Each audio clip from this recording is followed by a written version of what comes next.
If you concentrate solely on your career, you can get a long way in your career. And I would say that that's a strategy that a minority of men preferentially do. That's all they do. They work like 70, 80 hours a week. They go flat out on their career.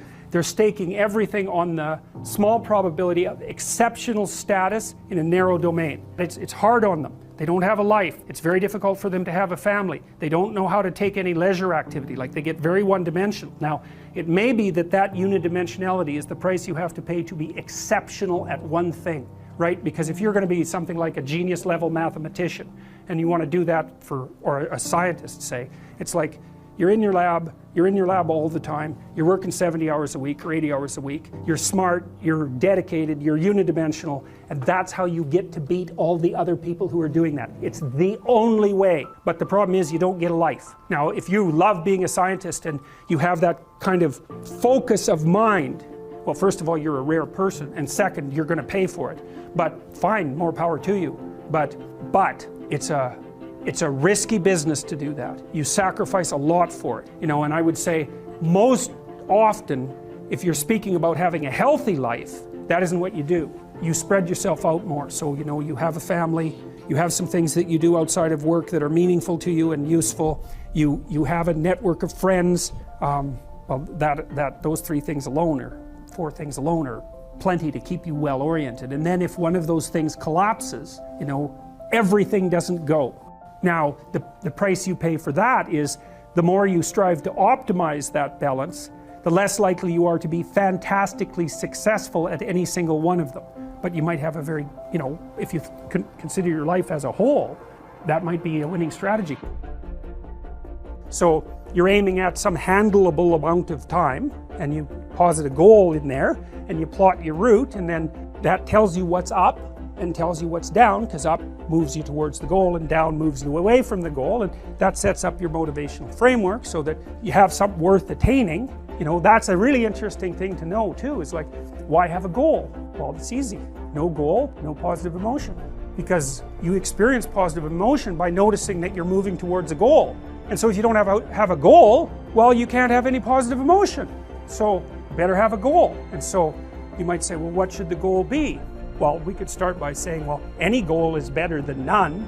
And then we might say, well, it should be a goal that other people will let you pursue, because otherwise it's going to be kind of difficult. And maybe they'll be even happy to help you pursue it. That would even be better. And maybe it's a goal that would enable you to learn how to pursue other goals while you pursue that goal. Boy, that would really be good. And so you can see that your goal is parameterized, but that doesn't mean that any old goal works. It means there's some goals that work nicely and some not so nicely. There are playable games and non-playable games. That's a good way of thinking about it. And you want to have a playable game. And there's a lot of them. Lawyer, plumber, you know, actor, whatever. They're playable games, and it's not obvious which one's better, but it's certainly obvious which ones are sustainable and which ones are worse. So there's a set of playable games, and you need to extract from that set of playable games a game that suits you. And that would be partly due to your temperament, you know, because extroverted people want to play an extroverted game, and highly neurotic people want to play a safe game, and agreeable people want to play a generous game, and disagreeable people want to play a game that's highly competitive so they can win, and fine, but they're all within the realm of playable game, and that means they're socially acceptable as well. And so that means it isn't just arbitrary, it isn't just relative what you decide to do, it's heavily parameterized. There's a set of playable games, and it's large, the set is large, but there are commonalities within it. And that's why there are commonalities, that's why morality has a common basis, fundamentally. And so that's partly what we're trying to investigate, is like, what's up? What does up mean? What does it mean? Is there such a thing? If you're angry about something in the world, well, you know, that's an indication that that's, in some sense, your problem, right? It's speaking to you in a moral sense. This shouldn't be that way. Well, maybe you're the person who should do something about it in some manner. Maybe it'll take your whole life to figure out how to do that. But it's bothering you for a reason. So the negative emotions can be a pathway to transformation. I'm not trying to romanticize them. They can crush you completely and leave you with nothing. And they can go badly astray. But shame, that's a good one. What am I ashamed of? Well, can you fix any of that? Because you might ask yourself, let's say you're so ashamed and so crushed that you're nihilistic and you can't see any hope for life. You're just done. You might think, well, What if I was less ashamed? Like, I'm not going to jump off the bridge today. I'm going to wait a year. I'm going to work on these things that I'm ashamed of and just see, like, does my life improve enough so that I'm not so bitter about it now, or I'm not so hopeless about it now? And my experience has generally been that works. It works. And then some of it's practical knowledge too. It's like you can get a really long way with very small changes, incremental changes, micro habit changes. So aim low. The problem with a big goal is that it's daunting enough so that it might paralyze you, and there's a high probability of failure.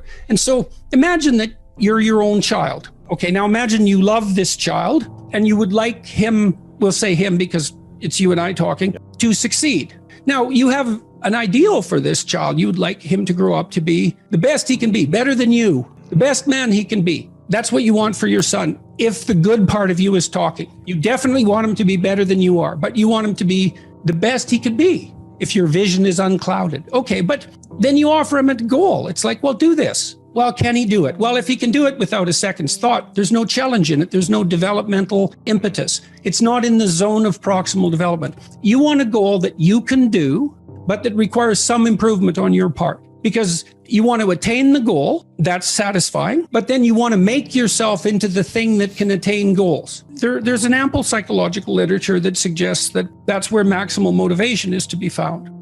There's no courage in naivety, because you don't know what there is to stop you. You don't know what dangers you might apprehend, but to be aware of what it is that your problem is. So to be alert existentially, let's say, or to be fully self-conscious, means that you're perfectly aware of your limitations and how you might be hurt. And then to make the decision to move forward into the unknown and the land of the stranger. Anyways, I would say that's one of the secrets to a good life. And I can say that really without fear of contradiction, I would say, because the clinical literature on this is very, very, very clear. What you do with people who are afraid and to some degree depressed, but certainly anxious, is you lay out what they're anxious about, first of all, in detail. What is it that you're afraid of? What might happen? And then you decompose it into small problems, hypothetically manageable problems, and then you have the person expose themselves to the thing that they're afraid of, and what happens isn't that they get less afraid. That isn't what the clinical literature indicates exactly. What happens instead is they get braver. And that's not the same thing, right? Because if you get less afraid, it's like, well, the world isn't as dangerous as I thought it was, you know, silly me. If you get braver, that's not what happens. What happens is, yeah, the damn world's just as dangerous as I thought, or maybe it's even more dangerous than I thought, but it turns out that there's something in me that responds to taking that on as a voluntary challenge and grows and thrives as a consequence. And there's no doubt about this. Even the psychophysiological findings are quite clear. If you